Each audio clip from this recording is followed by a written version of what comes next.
Okay, we're on to the third panel, and this is going to be where we deep dive into some of those complementary and secondary areas that the technical guys raised in their previous panel. Here we're going to be focusing on ESG, the environmental, social, governance space, as well as capability building, capability skills, as well as IT, digitization, digital space, etc. So I'm going to ask if we can have Tanya Sonapul, who's the ESG advisor for Old Mutual, to come up. Empowa Moikopela, who's the CEO of the Energy and Water CETA. And then Faith Byrne, who's the Chief Information Officer at ESCOM.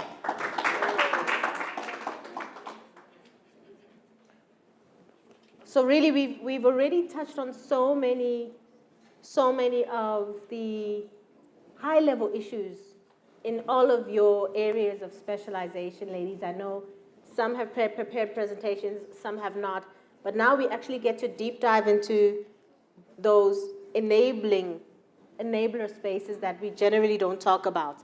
And yesterday when I was briefing Mpho, she was like, are we still talking about, plugging people in? So she's like, I can't have a plug-in conversation. I also want to speak to the leaders in the room, because there's, even from the leadership perspective, for those of us who are leaders within the energy industry, there's serious challenges that we should also be confronting about the role that we're playing in shaping the ecosystem for women's integration and women's empowerment, but also being able to get to a point where we don't have full rooms like this of everybody who wants to play deeper, higher, but are actually at the table.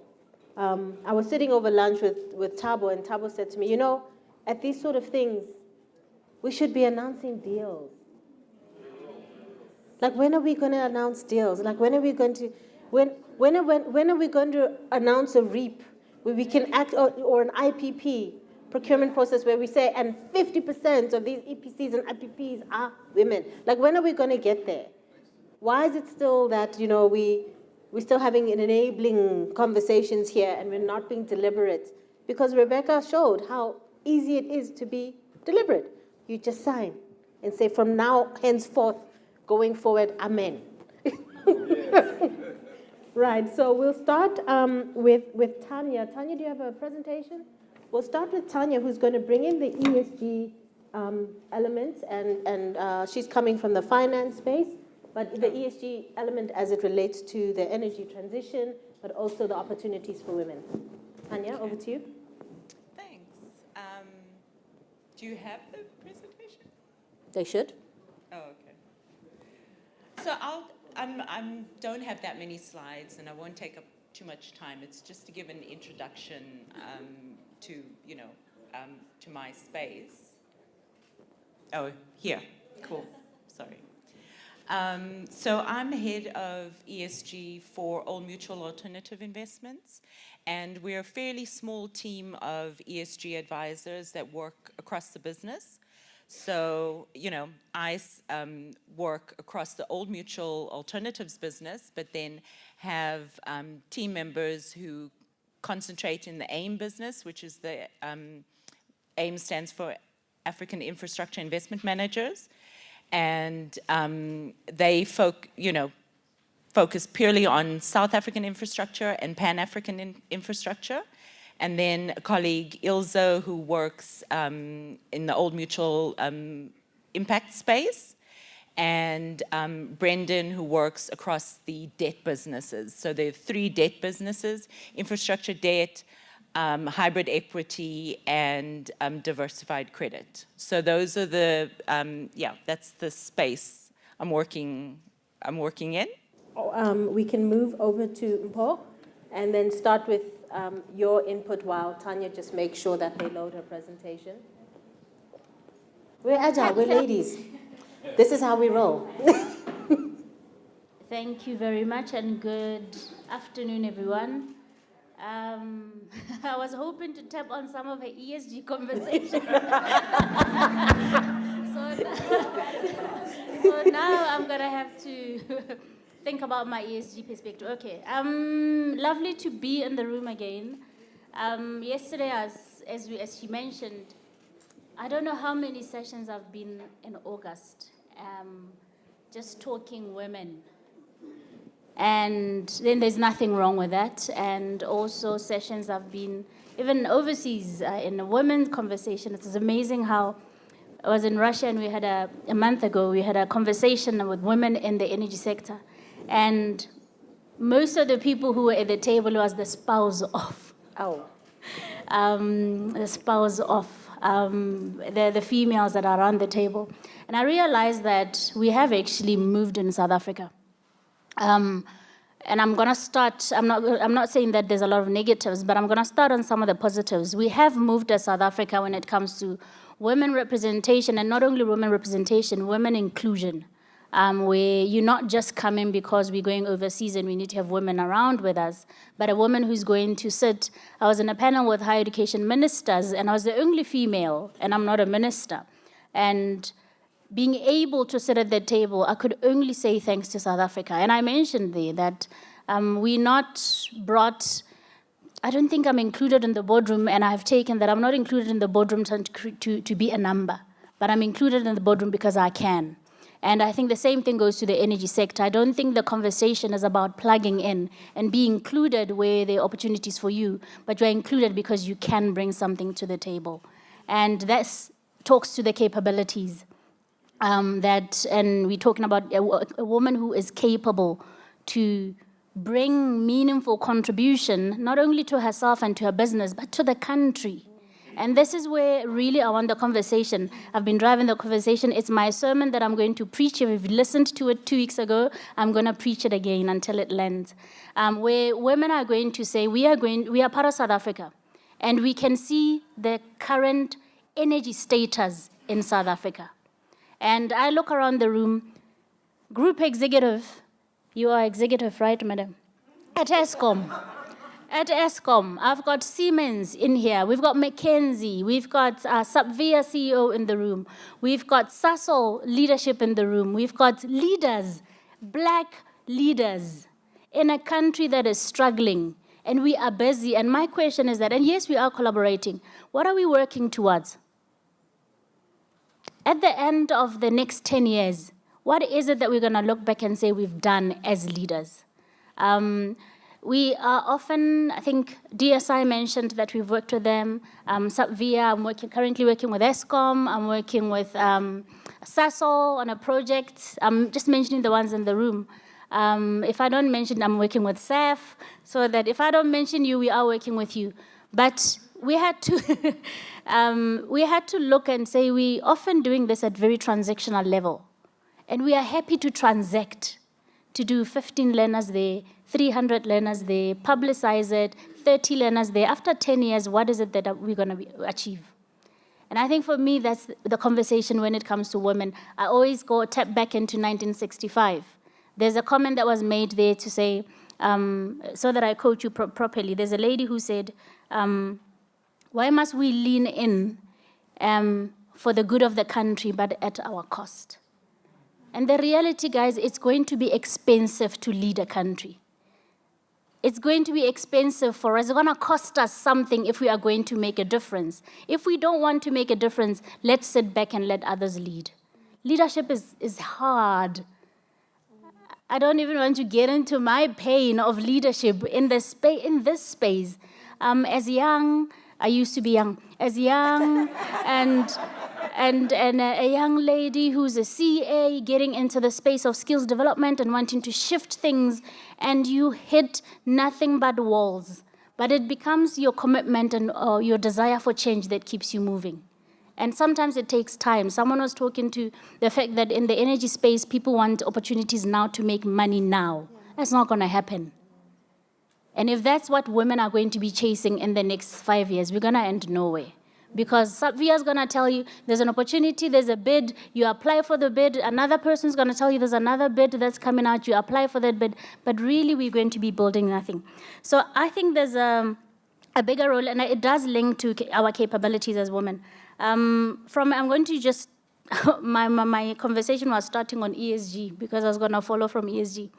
And I'm going to talk to the role that I think is, and it's an opportunity for us to change. There's a lot of people who've talked to opportunities for individuals, and I think we've talked about battery storage, about manufacturing in the green hydrogen value chain. But there's an opportunity that is there for us as women to actually shift the social landscape of South Africa and Africa at large, especially the energy sector. And I look at ESG. There's PwC did a little survey, a survey, and that report, I'm going to pull something out of it, indicated that 73% of South African leaders are concerned about the social risk when it comes to the ESG. Environmental, not very concerned. From a social perspective, 73%. And 13% of global leaders are concerned about social risk. Most of them are concerned about the E. Which means 87% of the global leaders are not concerned about social risk. But guess where the ESG targets and KPIs are coming from?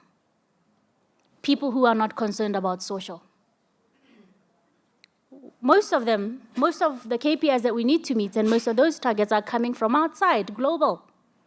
They are determined from there. And the question becomes, what is the African perspective of ESG? Or do we just take and replicate and create great reports where the CEOs who have put those things together are not concerned about social? And the reality is that we're going to end up in a space where we're not seeing improvement in the S.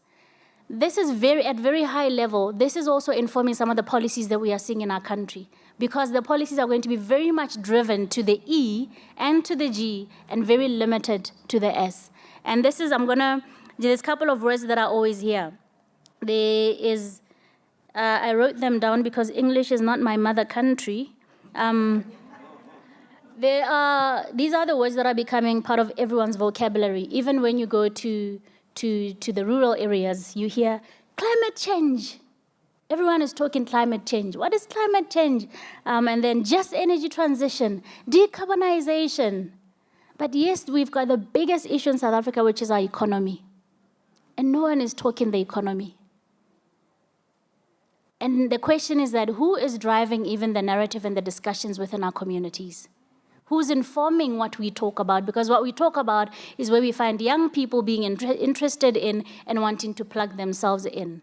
And if we're going to talk decarbonization every day, we are going to lead towards decarbonization. If we're not going to talk about the social equity, if we're not going to talk about economic inclusive economic participation, we're not going to make that an agenda. But we are going to, most of you in your companies, decarbonization is a topic. Most of you in your companies, climate change is a topic. It's even in your strategic drivers. When we do King strategy, they do the SWOT analysis and the PESTEL. What we see there is decarbonization or climate change. But often we don't talk to that economic inclusion as part of, or social risk or social equity as something that we need to consider. And if it's not there, we fail already. Because our ESG strategies are going to be very much formed around what we put and what we talk about. And I'm not, that's why I wanted to listen to you, ma'am, first. And so I think there's an opportunity for women right now who are leaders and men in the room, who are leaders in the big corporates, to say, from a social perspective, what is it that we are going to do in our individual companies that we are going to see an impact in 10 years' time? So that we don't have you painting schools, this one buying sanitary pads, this one doing that, and then we call it social inclusion. So if we come, I think the first thing really what we can do is that we can see there is no employment in our country. Our economy is on its knees. How do we drive the S by creating some economic activity? And individually as companies, a little bit of a factory there, a little bit of a manufacturing there, very tiny, will become a flood of economic activity in our country. And I think that's one key area where women can, an opportunity. It might not be for you. Within there's business opportunities, but there is also an opportunity for the country to really move forward. So ESG, from an ESG perspective, that's what I wanted to touch on. And I think also women can also play that role on redefining what ESG looks like in South Africa and in Africa and in other developing countries. In a developing country that is trying to industrialize, there's certain things that we can't accept, but as South Africa, we have accepted. And yet we are qualified. We're a qualified nation. We are educated. We even in our corners talk about the challenges, but we don't see them being spoken at the right levels. I know the energy community. We complain. We know what's happening. We talk about this shouldn't happen, from this was 2, the targets are 2. We shouldn't have even set the targets for 20 whatever. We shouldn't have had NDCs that are stating such and such, but we are in leadership roles. And we're having those conversations among ourselves. So I think there's a great opportunity for us there to really make an impact not only on individuals, but also and for ourselves only as women, but also impact for generations to come. I'm going to repeat the fact that it's going to be painful. I always go back to the 1965. The women in 1965 were not comfortably marching. They did not say that it's nice to march. It was at a cost. And we must, unfortunately, we are going to have to bear the cost, unless if we don't want to leave a legacy. So from EWCTA perspective, one of the things that we've seen is that from a policy perspective, from regulation perspective, and from certain decisions, strategic decisions that are made in the energy and the water sector, we're not seeing a lot of women. So in the last 3 years, we've been very focused on so our mandate is to ensure that girls, young people, and those who are unemployed have access to opportunities in the energy sector and the water sector. So we do that from an access perspective. The work we did with Rebecca and DSI was to ensure that there's an inclusion of South Africans in the hydrogen economy. Even the development of a qualification was to ensure that we don't only have, and I'm going to call it, it's not color, it's white. We don't only have white people tapping into qualifications that are available in Singapore and coming to work in South Africa. Our young black people don't have opportunity to go do a course in Singapore. So we took that course and we localized it. The wind sector, we saw troubles in the wind sector. Our young people were trained to oil wind turbines, guys, to oil them. For a long time, we had a qualification. It says it's a wind turbine technician. You are taught on heights. You are taught on how to go and oil it, how to disconnect it and bring it down. We can't define a young black person to that. And therefore, we focus a lot on qualifications. How do we get our qualifications to the right level and to the right standards? And then and that's to drive access into the different industries. The second one is we receive information from most of you every year, and it reflects the salaries of the women. Sad picture. The number of women that are in the organization, and the number of women who are in management position and women who are in the executive role. And we realized that there was a big gap within the management to executive. So decision makers, very limited women who are included. And that's why we're running courses with Wits Business School and other entities on executive development for women, so that women who are engineers can also get into the boardroom and have a discussion on governance and understand the geopolitical space, and not only come in and want to talk, what do they talk about, the engineers?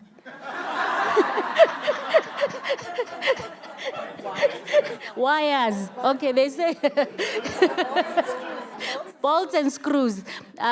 Because this is sometimes what happens is that because you want to bring a woman in, you bring a poor engineer who's very good at her work as a specialist, but they get into the boardroom and they fail because they haven't understood how to become a generalist. We are very specialist and we are technical people, and we don't have that. I can't talk ESG. When you ask, I was listening. No, I'm a debit and credit. Where you find that you bring that person in, they can't talk ESG, they can't talk economic inclusion, because all they focus on, and that's why we don't see them influencing policies. How do you influence a policy if you don't understand the geopolitical impact of what's happening in the country?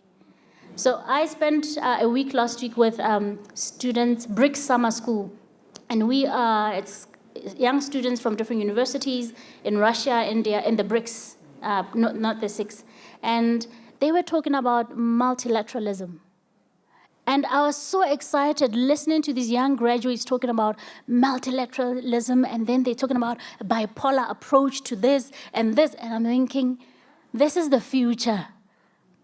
And this is the future because they are aware of where they operate. And this goes down also to women-led businesses. You will not see opportunities if you're not aware of what's happening around and what affects you. Your market is not only South Africa, your market is beyond South Africa.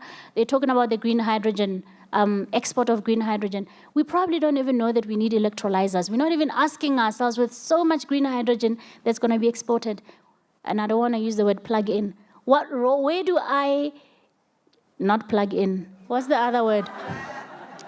Where do I economically include myself, and not only for myself, so that for the country, we are also producing something to feed into this. Or else it's going to become the renewable energy space, where we are just sitting as host. South Africa is becoming a host country, where a decision is made, things are imported in, skills are imported in, and money is exported out. And that same thing can happen in the hydrogen economy, where desalination, I was asking a question about desalination for the hydrogen economy, which is another opportunity. And probably because we haven't really looked at the entire hydrogen value chain, we don't know the role that desalination is going to play. Desalination is a fragment of the cost, but in South Africa, we struggled with desalination. What does this mean for us as a country? That's me. I don't know whether I've preached. I haven't even looked at my notes. Maybe I should. But just to conclude, so that I serve EWC to purpose, there's a study that was done by Virtsreal on the skills roadmap. And some of the critical things that came out when it comes to the skills that are required to drive a successful energy sector, it's critical thinking. It's not technical skills. It's local thinking. It came tops. To say we have a gap where our people cannot think locally. And what this has resulted in is cut and paste. A German model, we cut and we paste in South Africa. From a developed country into a less industrialized. And what do we end up with? We did it in the education space. We multiplied artisans, but we don't have an industry. So they cannot get employed. So those are some of the things that we really need to be looking at. Local thinking is important for us at this point, because you guys we are well studied. Most of you drag, what do they go? They said in a trailer, someone said, they was introducing people and said, Dr. such and such, Dr. such, and said, Mempo. I'm not a doctor. I'm not a doctor, but we have a very well-educated country, and we've got well-capable women. And ladies, let's come together, ne? I'm asking now. I'm not talking, hey, what opportunity, and I'm not a funder. But let's come together and let's build something that we'll be proud of for the country. Let's shift it. We can't be talking the social landscape and the energy poverty in the next 5 years or 10 years, guys. While we are under our watch, it'll be a sin. Thank you, ma'am. Thank you. Tanya, I think your presentation is up, so that we can do it. And now we have to do the sinful thing and ask for you ladies to 10-minute it, believe it or not, yeah. So, sorry? Be quick. I'll be very quick. And you can, I can go on to the next slide. The reason why I wanted the slides, oh no, it's not working. Yeah, you can go, this is the team I was speaking about.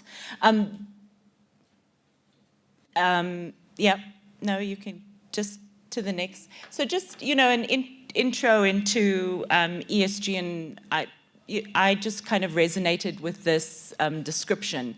Often we use ESG and sustainability kind of interchangeably, but in our practice, we look at ESG as the risk side of things, and positive impact as the positive outcomes side of things. So with those two aspects, you get sustainable development.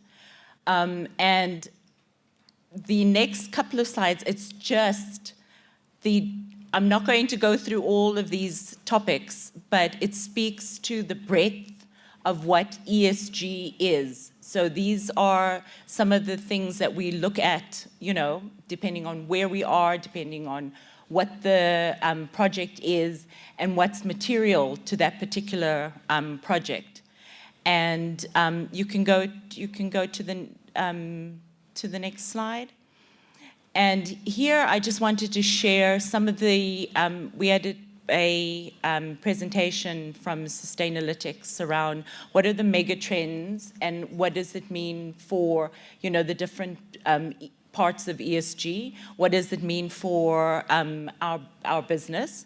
And this is climate change. Obviously, you can tell by the heading.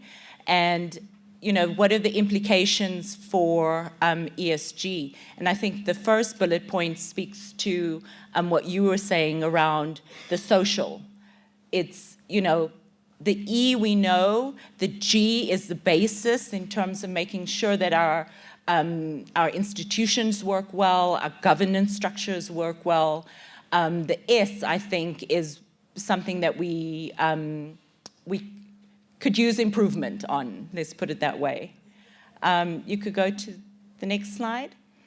And then, you know, talking to the S and talking to some of the opportunities, you know, within our space, you know, we've heard quite a bit about the big gap, about the challenges, you know, we face.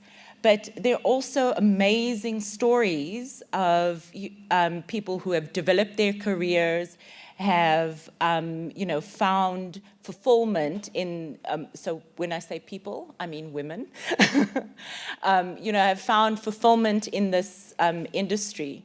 And I'll just point out, these are all people, all women in my universe. Nomfundo, you mentioned Cookhouse. And building Cookhouse, Nomfundo is the facilities manager at Cookhouse, at the, you know.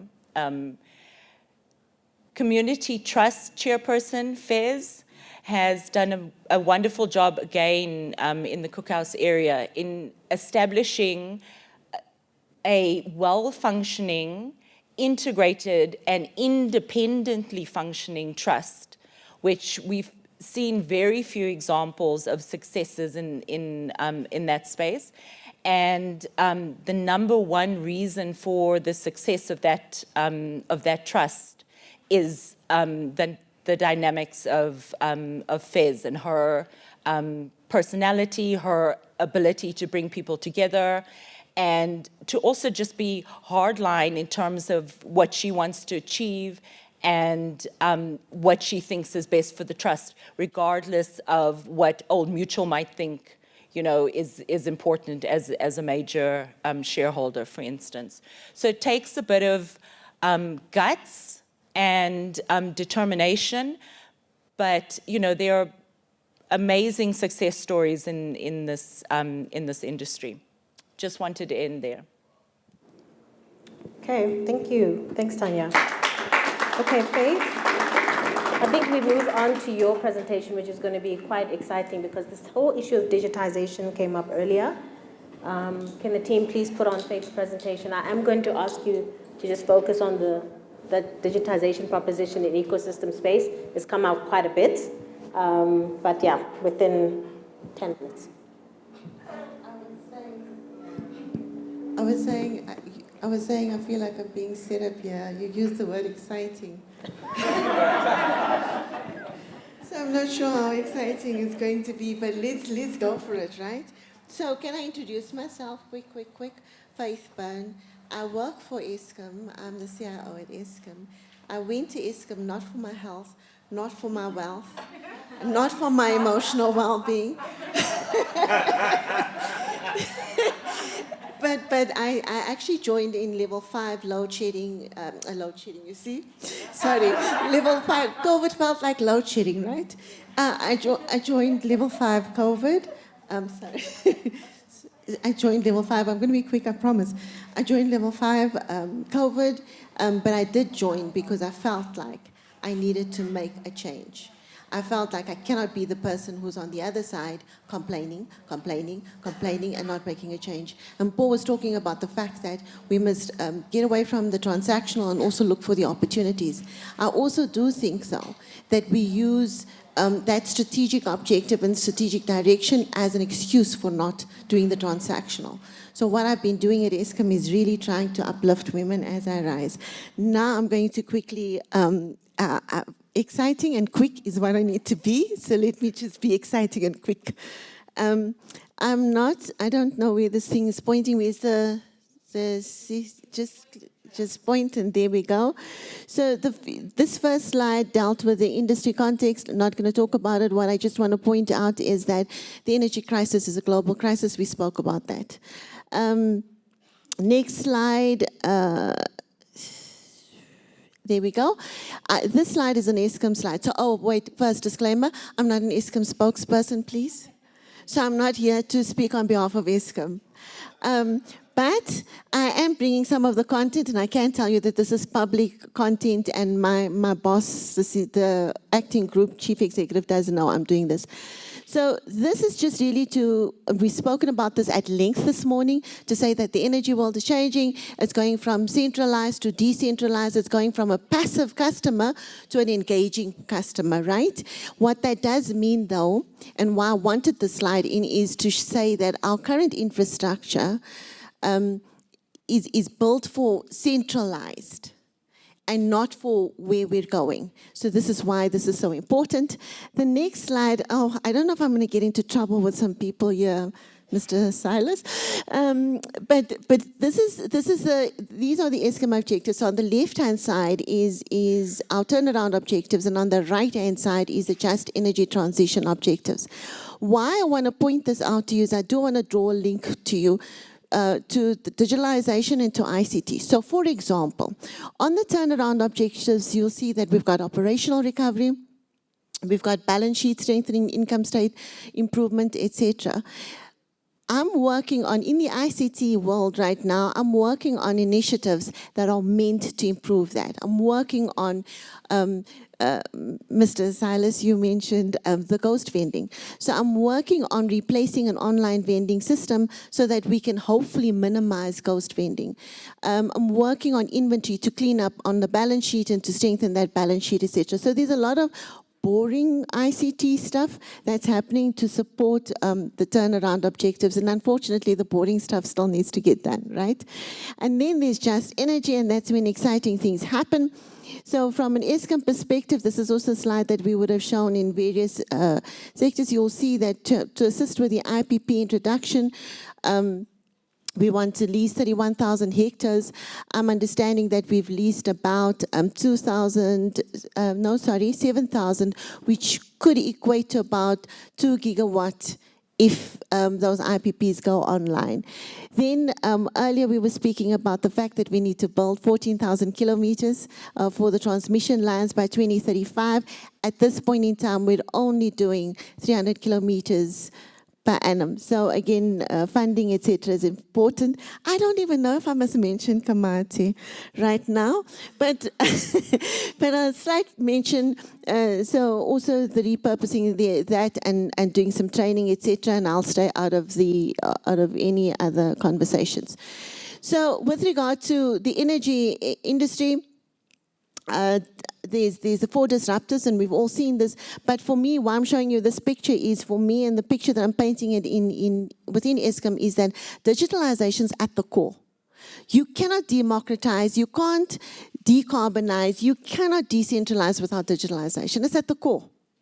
And you can't forget about it. And unfortunately, sometimes we do forget about that little part that's digitalization. So I'm going to skip over this because this was just to say that when I did this, I did do my homework and I looked at other organizations.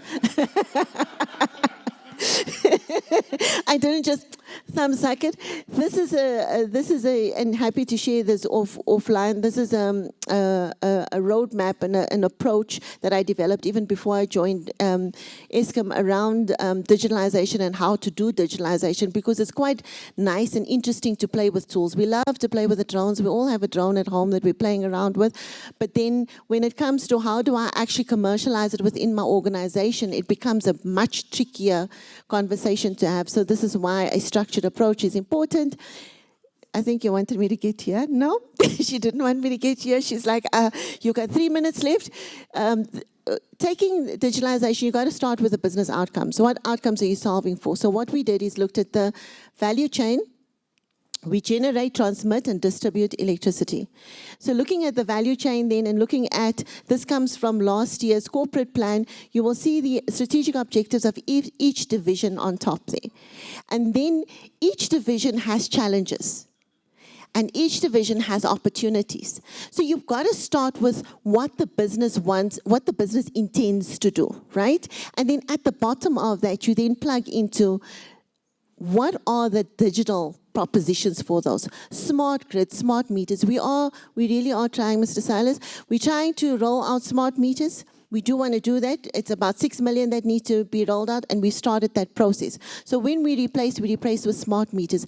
But smart meters alone is not going to help you with demand-side management. You need a meter data management system. You need connectivity to that smart meter that is stable, so that you can get a communication from it, so that at some point, hopefully in the future, you could have a way of managing the demand that's mutual and that's not just from the one side. Then drones, somebody mentioned drones. Yes, we are piloting drones. We're piloting drones in terms of line inspections, so distribution's got one that they're doing for areas that's not accessible. And then what I did bring along was a picture, and I'll go back again, but this is Kasile 1. This is Kasile 1.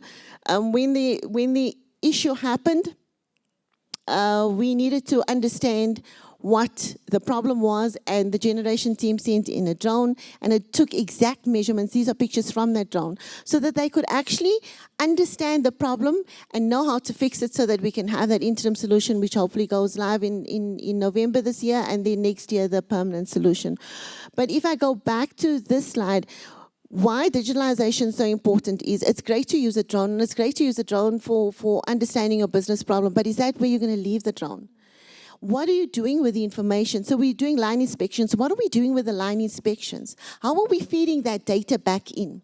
And the issue is, and this is why I've got the mandate to do the digital business transitioning, because the issue is when you're sitting in your line divisions and you're doing something on a drone or IoT or any of those aspects, most of the time, you're not really thinking about, so how am I going to come to your point about sustainable? So how am I going to get to sustainability? How am I going to get to predictive? How am I going to get to input that is going to help me with decision making once I see the trends and so on? Or I'm just going to use a drone and not even use the data from the drone. So my intention is, even though our business is going ahead and doing some proof of concepts around it, my intention is to commercialize it, to get it into a database, a data warehouse, a data lake, whatever you want to call it, and to put data analytics on top of that, and hopefully that then feeds into proper prediction, etc. That's just one of the aspects. So there's a lot. There's smart grids, there's smart asset management, there's IoT, cloud is at the base of it. So as much as these are the funky stuff, I'm also back home doing the not so funky stuff, so I've got to move us to cloud, and that was a process, and still in the process, but made sure that I got all the right decisions, and I will end right there. I hope that was exciting. Big issues here really are that from an ESG perspective, because it seems like we haven't put the loop together, 75% of engineering projects fail due to non-technical risks. These big mega infrastructure, mega projects we want to do, if we don't get the ESG side right, they're never going to come to fruition. So there's a feedback loop between the social element as well as the ability to implement on our big CapEx plans. Big points from Faith, Sustainability, digitization is about sustainability. It's about predictability. And again, you will never get to that full implementation of the roadmaps unless you get the digitization journey right. And then, of course, from Empowa, I think the big points coming out from you is really, one, we need to get this process engineering right. So there's much bigger ecosystem issues where we need to apply our minds, the management of change, but also understanding that it's tough in these spaces as women, and we need to be willing to absorb. Leaning in is painful. It's not going to be soft, it's going to be hard, and we need to create safe spaces for us to lean in within the context of those difficulties.